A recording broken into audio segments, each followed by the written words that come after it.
Well, Kyle? Yes, Garrett? Jesus, the wall is here! It's physical! It's back. So you are finally here, in this place between death and rebirth, where life knows no dawn.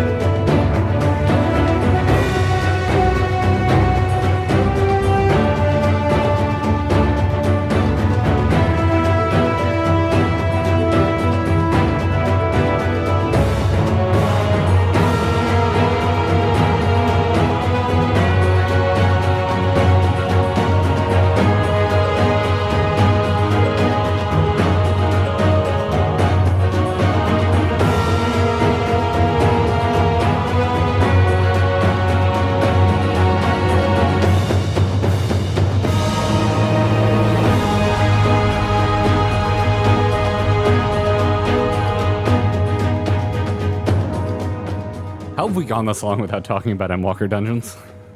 We got kind of busy with... We got invited to the media tour. Yeah, and then I moved here at the end. Yep. And patches. Media tour. Yeah.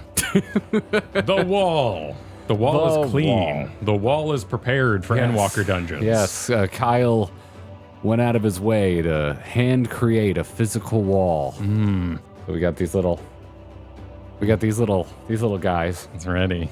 These little guys, so today, every time we do one of these, we get yelled at, Kyle. Why would that be? We get yelled at that we forgot something. We don't forget things. We break this up into chunks because our wall discussions are always long. So today we are doing just 6.0 MSQ dungeons. Box copy, non-bonus MSQ dungeons. Yes, patch dungeons we'll do in another video, and we'll probably throw in the bonus dungeons as well, because there's only two. There's two, yeah. Yeah, they spent extra time on features that everybody loves, like variant dungeons and island sanctuaries, instead of giving us bonus dungeons. Everybody loves them. Everybody loves them, Kyle. Everybody loves them. Everybody loves them. They're definitely not contentious, and also they're not contentious in this room right here. Oh, look, it's time for a promo, and we're recording it after we've completed it. This is all blurred. There's something in C. Oh. In Endwalker. Endwalker's so amazing. Could it be? God. Yeah, no. There's a dungeon that is an absolute mid-fest. Damn. Yeah. But what will it be? Stay tuned to find out. What will it be? Do you want to see us run these dungeons in beautifully clipped versions? You should subscribe to the Clips channel at youtube.com/grindinggearclips. Did you know we had a Clips and Highlights channel? It's a really good channel. You should go check it out and subscribe and watch and like the videos. You should also support our bromance at supportourbromance.com. We have so much more grinding gear for you on the Clips channel, in our bonus content at supportourbromance.com. Also, if you support us here on YouTube memberships, we really appreciate it. Supportourbromance.com. Supportourbromance.com.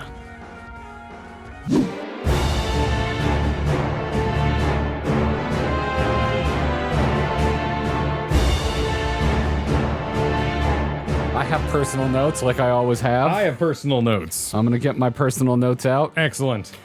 So, we are beginning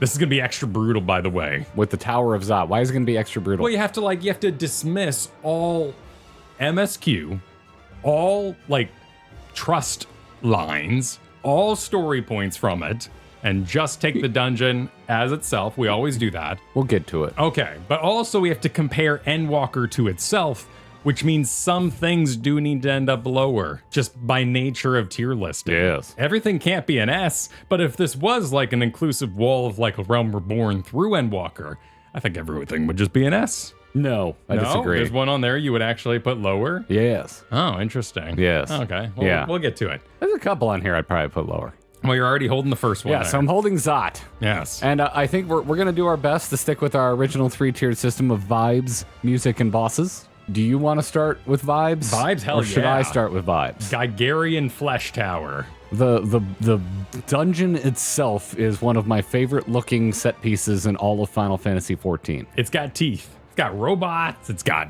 demons. It's got it all. It's got elephants in the wall. This is a hard, like a split for me on vibes. This is a 50%. Why is that? The background is perfect. The monsters are wicked lame. You mean like the little slime dude and the big old Garlean juiced up Bane thing? That's not lame. That doesn't match the setting at all. Well, it's full of, Garlean soldiers because they're protecting the tower. And they don't stand out because you're looking at the big thing. At Fisher-Price Bane and wondering, why are you here? Well, he was there to protect the tower because, Well, why does he look like a Fisher-Price toy? Well, he's from Stormblood. Exactly. It's from another Final Fantasy is why. Yeah. Which is, I think, the issue with this and with all the monsters in this dungeon. if we take him at face value, like we fight Shovel Knight in the first few moments, that's kind of odd. They do look like Shovel Knight. Yeah. But, they're protecting the tower. Yeah, but they don't look like they belong there. Well, let's talk about something we agree on. Okay. Music. It's not good. Well, it's generic. It is extremely generic. Adventure music. The song Tower of Zot puts the mid in MIDI. Yeah. You're not a fan, Daniel, of it? This dungeon looks amazing. I think it should be more haunting. Now I'm going to get positive because it's time to talk about the bosses. Wait, really? Well, I'll get negative first. Okay. And then I'm going to praise it. Okay. All right. These bosses break with the lore of the established story that's being told, and that really pisses me off because it's all in service of making a reference to bosses from other Final Fantasies, and that's when I think a reference is intrusive instead of fun. They did their best gymnastics with the elephants, believing in them, and therefore they were the primals they summoned via tower. Yeah, but every other time we've summoned a primal via these towers, they were the purple lunar versions, and for some reason we're fighting the Skittles here because let's throw lore out the window because we really wanted to make a reference. Yeah, fair enough. Yeah, they should have been purple. That alone should have been Twilight. Would have helped. Yeah. It also doesn't help that just in general, children and unitards doesn't do a whole lot for me. Gremlin, Wine Ant, and that one Peter Pan guy in the bear suit. They make me think of the three Dick Ghosts and Casper. Yeah, it is kind of a trio. Yeah. A very 90s trio situation. Yeah, and that movie is bad. It is bad. It's a bad movie. However, I know where you're gonna butt. I know where you're about to butt. But this is one of the greatest escalations of boss fights in any dungeon in Final Fantasy XIV. The mechanics are badass. You fight one, you fight the other, and when you get to the final one, you have to fight all three, and they perfectly mix all of their mechanics.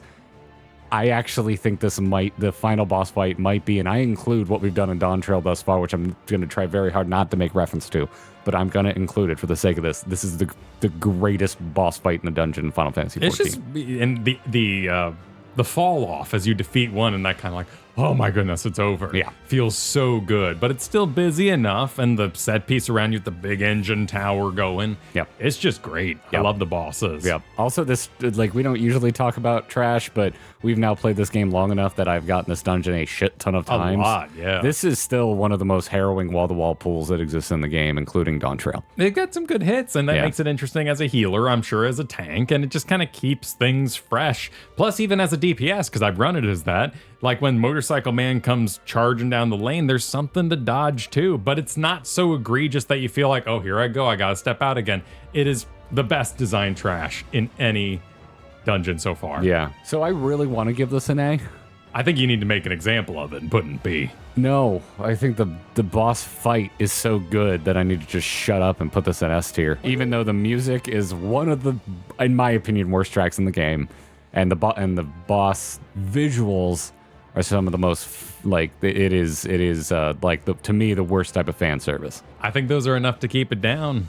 Okay. I think you got a 50-50 on the bosses there. The music, we agree, is not particularly interesting. Vibes are a hard 50-50 because I think the look is one of my favorites. I prefer it to Tower of Babil, which we're about to get into.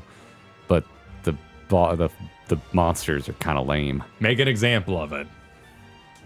There you go. We start in A. Yep. Go from there. Yep. I agree. You've seen these before. They sometimes move around by the end. We might need to adjust things later. Yeah. It happens. The Tower of Babil.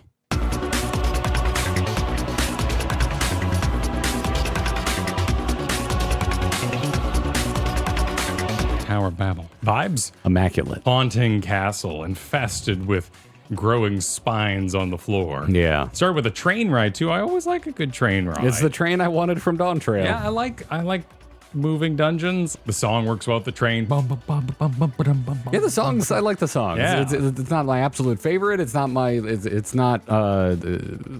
Tower of Zot low for me. I'd say it's above average on my enjoyment. I quite enjoy. What the hell is it called? The Garlemald Express. The Garlemald Express. As we ride the express in. Yeah. It's this dungeon has a great visual progression, which is something that you and I quite enjoy, and happens in a lot of Final Fantasy XIV dungeons. Change it up. Yeah. Zot is kind of the same all the way through.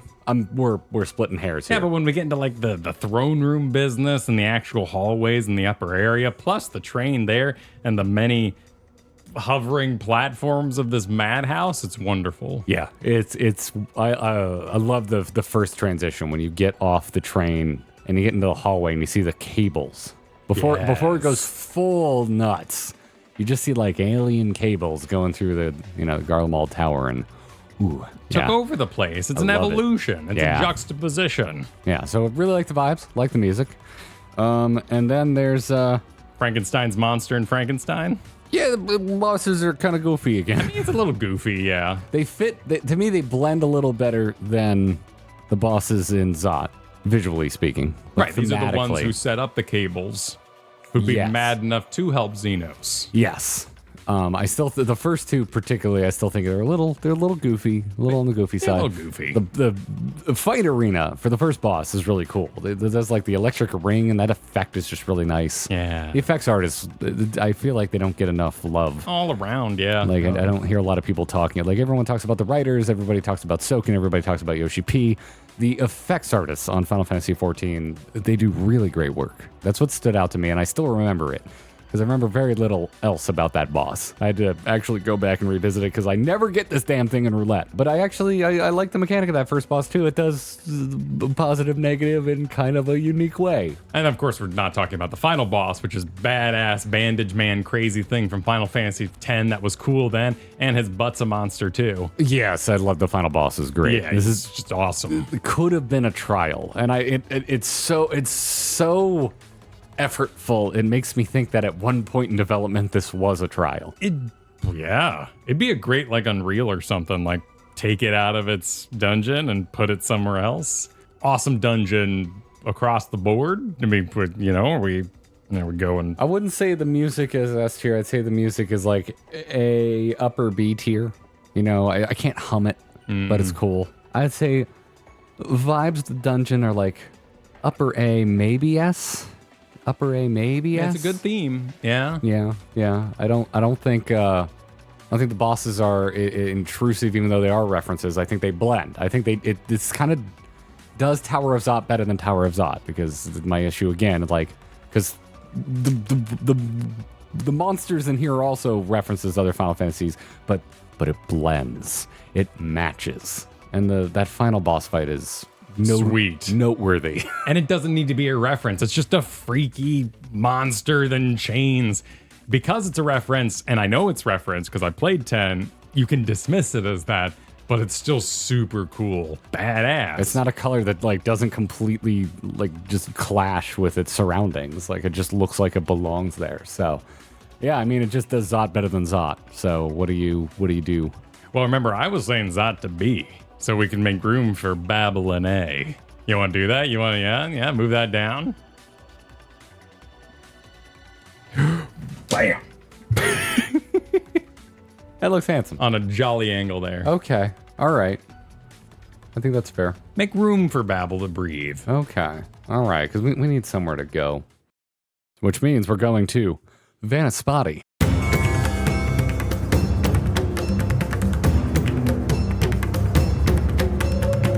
Which at the time of recording this is extremely fresh in our memory because we just grinded the living shit out of it to try and get multiple hippo calves because of the Mudang meme. The hippo calf is worth, at least on our server, 600,000 gil. We got one. We got one. We streamed for 5 hours. We got one. Yes, but anyway, so Vanaspati, probably more well-known in my brain than anything else we're going to talk about today because of that. 14 does shit on fire very well. Effects artists. Every time shit is on fire in 14, it works. I think back to... Ifrit? Well, yes, that's cool. What's the first dungeon in Shadowbringers? Holminster Switch. Holminster Switch, the farm being on fire in the distance. Yeah, it's a really nice vista. They're It's good at fire. It is an underrated visual, in my opinion. And I remember at the time, once we got up to the farm, being like, "Ooh, I wanted this to be more on fire." And then you get to Amarat, then you get to this. Yeah, there's plenty of fire still to come. Plenty of fire. More than enough fire for everyone. Yeah, exactly. But nonetheless, very good. Monster design as part of the vibes, also wonderful. I like everything we're fighting in here. Good blasphemies, a bunch of callbacks to Amarat. And you can say it's one note, but the fire does escalate into the more kind of village area and the dead elephants, and then into the actual temple top that you have the final battle on. It's the whole thing is on fire, and I think it's easy to kind of like say it doesn't have a huge visual progression, but that final being up on the peak, seeing all of the squid ladies fly by as you look down on what are we looking at? It's Razat Han, right? Razat Han, just on fire, like in the distance. It's a killer visual. It is. Like, yeah, does it blend together a little bit? Yes, but there's still a really noteworthy visual progression. There's also that whole portion in the beginning where you're like running through a swamp. So all of it's great. I love the vibes of Vanaspati. And the bosses are good too. You got Mouth Man. That's just a fun mechanic to play with. Elephant Head, who has a cute little fire allergic attack. Oh yeah, Got some hay fever. It's John Carpenter's The Thing as hell. I love that thing. The only thing I wish is that they went M-rated and let me see the head crawl off of an elephant and become a monster. Yeah, that's not really how their transform works, but I do like... I think it's one of the best thematically designed bosses in the game, because a lot of times they do tend to go for references to other Final Fantasies, but here they just made an elephant head. If it's from another Final Fantasy, they plucked it expertly. How would you know? Yeah, it just works. And then the first beast centipede. The music is a solid kind of re-theme of the Razat Han theme. Yes. I like it does that motif well, even though I think isn't that also ripping off? It's riffing off of the Endwalker theme. They all kind of flow into each other, particularly in Endwalker. Yeah, I'm trying to be objective about it. Like sitar heavy music is just not my thing. It's not an instrument I respond all that well to personally. So I like it a lot. I'm struggling. I don't love this track. Okay. But it's for like personal reasons. I don't think there's actually anything wrong with it. I think it's what it aims to do, I believe it does well. It's Razat Han with urgency, and that's what I like about the song. With urgency. Ran at hand, yeah. Yeah. So I really like this dungeon. I think it's subtly banging. I'm curious to see where you'd start the bidding at then. Where would you start the bidding? I mean, I was going to go A. I think it's solid right alongside of... I think it's kind of A as well. Yeah, it's not S because it is sort of one note. Yeah. And that's not wrong. I do think Babil is more memorable. So it's like if we were to like stack them, I would probably say like Babil is like a high A, you know? Yeah. And I would say Vanaspati is kind of a low A. I think that's good right there. That looks nice. I'd probably go about there. You know, I still don't think Babil's quite S tier. But Vanaspati, yeah. That's nice. I like it. Ktisis Hyperboreia.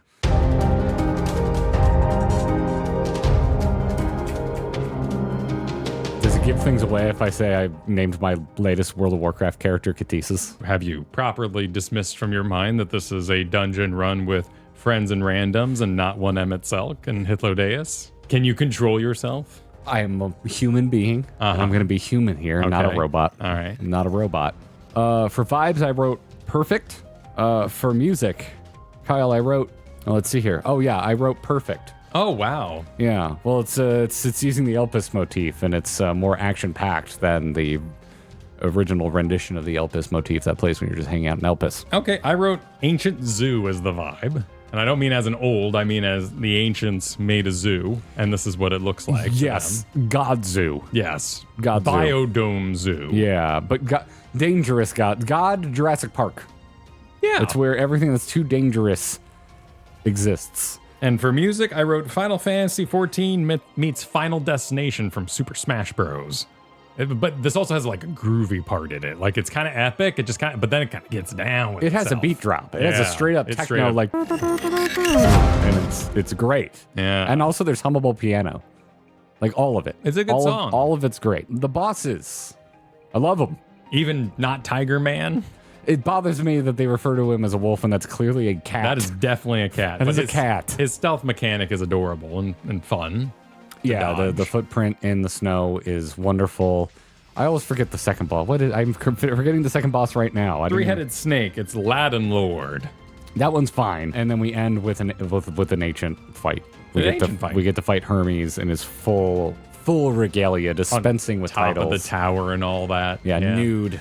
As naked as the day he was born. Naked as he is. I'm gonna give it away, Kyle. This is my favorite dungeon that we're gonna talk about today. Really? Yes. Okay. Yes. This is the cream of the crop for me. So I would open the bidding at S. I like my ancient architecture a bit more moody in the sort of library or laboratory sense. I thought the bosses were interesting. I think Hermes' pure form is a bit silly looking. Really? I think he's a little silly looking. Oh, I quite like his design. I like these designs. But you're also a Garuda fan. I'm not a wind guy. So when things I get am a wispy, wind guy. I really like wispy. wisp. I like wind. The danger of wind is not lost on me. You're aspected for it. I do think that the music is pretty darn banging and groovy. I like the different biomes, particularly the beginning. It's like, what if gods had to make like a Halo ring atmosphere? Yeah, you put up shield and say this is Snowland. Yeah, because I also like Halo. The diversity, it's very high. You get to see a lot of different things. The visual progression is noteworthy. Exactly. Final boss arena is really nice. And climactic. All right. I know we both love Academia and Niter, and I think this is actually cooler. Damn. I disagree, but it is cool. Well, would you like to do the honors then? This is Michael Bay's A Niter, the blockbuster summer flick. If I put this here, are you going to fight with me? It's here. It's here physically. You could assault it. I mean, it's okay there for now. But there could be more than one S tier dungeon. I'm going to want to push it over in a little bit. Okay. Is all I'm saying. All right. Okay. All right. Aitiascope.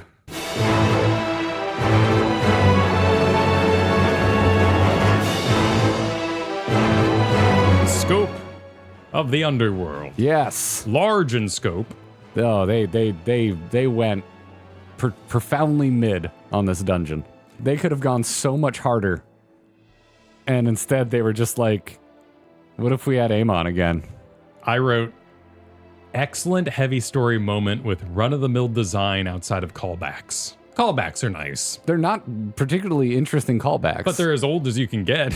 So they're technically, they min-max their callbacks by making them very old.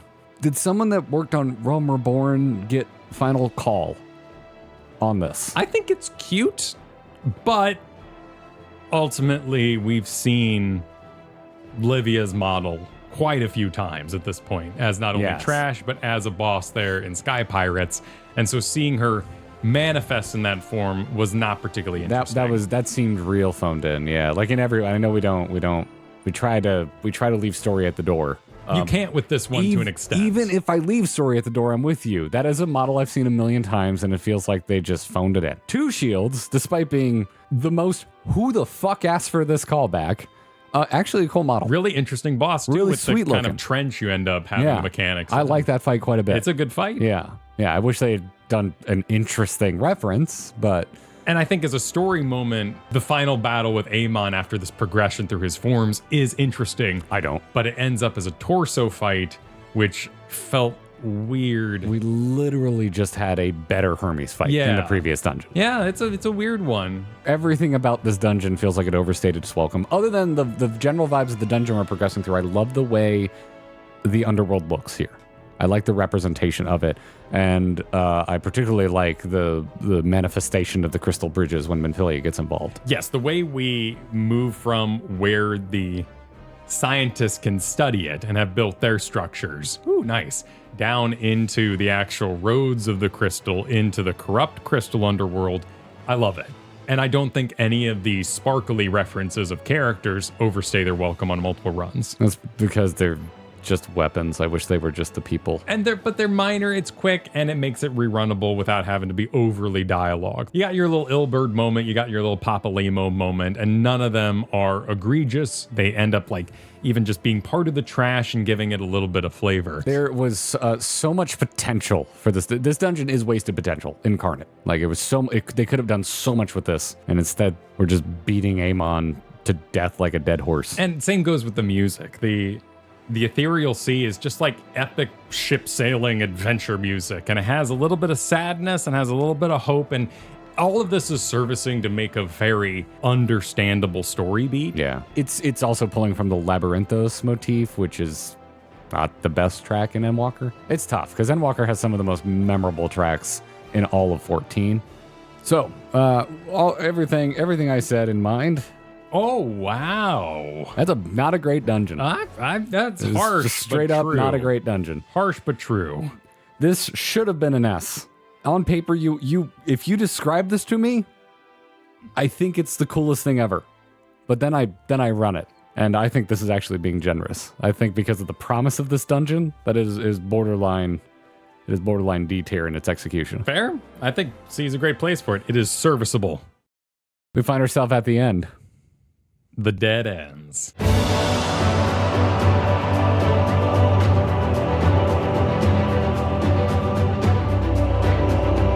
I just want to lead with something you know I love, which is ideas per minute. This is the ultimate ideas per minute. Oh, yeah. You want variety? Oh. You want to see some shit? I want to see some shit, Kyle. It's all right here in the Dead Ends. I want some good boss They fights. Just go for it, man. Set after set. Vibes. Tours of dead worlds. What can you say? Like, perfect. You got Slime World, Helldivers World. You could maybe argue it's not a visual progression because it's like change places. It's completely different. It's a feast. The music of countless stars, the march of time, the motifs. It uses close in the distance. Yeah, exactly. So, but yeah. It really hammers home just like time is a destructive force. So often we like downgrade dungeon music when it's just like generic adventure music, but if you take a motif that's already good but kind of low energy and then you add adventure to it, then I like it more. Yes. And that's what's going on with this track. Close in the distance it's an amazing track, but it's a little somber. Makes you a little sad. This makes you want to go and kick ass while also feeling sad. It's like emo adventure. I love it. It's great. This music embodies to me sadness, but one foot in front of the other. Like you are going to get to the end. I love it. I like sad music when there's an undercurrent of hope. Yeah. And that's exactly what's happening here. Like this dungeon is the physical embodiment of heroism. Like this is you're being a hero in spite of insurmountable blockades in front of you. You're gonna take another step and forge ahead. Well, I just love, I didn't even mean to that time. I just love world building where you don't worry about it. Just the poor seal men are dying. Who cares? Moving on. Why did they give us that magnet? I don't know. Why? I don't know. But boss wise, a little generic, I guess. We kind of have. I disagree. We have Blobby reskinned Ratman from all the way back in Google Library. But it's a beautiful reskin. It's not like Livia where it's just like, this is the monster. We slightly changed the color. Here you go. No, this he's all blobbed out. Disgusting. Like truly gross. Really matches what's happening in the first wing of the dungeon. No, I disagree. Like all the points we made against Livia, just like phoning in. You didn't even try. They tried. This is like S tier reskinning. If we're just going off of yes, it's a reskin, but it's a really good reskin. Peacekeeper is kind of just an Alexander thing. Yes, it's a reskin, but it totally works. But shoots missiles everywhere and it looks great. It fits in the environment. Like it's a callback, but it's a callback that fits. So it's doing better than what Zont's doing. And then there's just music and there's vibes, and that's sending it into the stratosphere. And then we praise Rala. Rala's such a perfect encapsulation of the variety. That's what I love about it, is we have these like completely plagued out world, a world overcome with war, and then things can still end when everyone praises Rala. Praise Rala. Yeah, love it.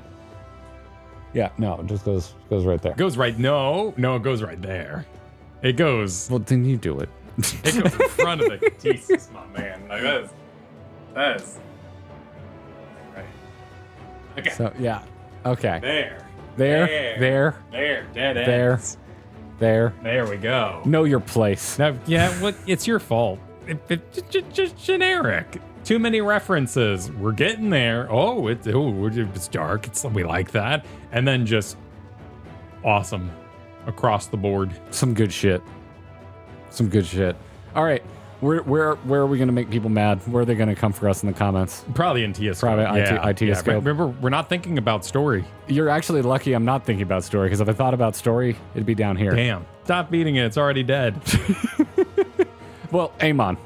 Stop killing him. He's already dead. Yeah. Oh, God, yeah. And then Asahi. Yeah, that's who I wanted to see. That's who we wanted to see the on character. the edge of death. That's the character I wanted to. Back. Yeah, when I was heading into the underworld, I'm like, oh, my God, we could meet anyone that's dead. I can't wait to meet see Asahi. With washi tape for extra weeb points. Washi tape? Yeah, it's a Japanese craft tape. You are such a weeb. Yeah, man. Look at that.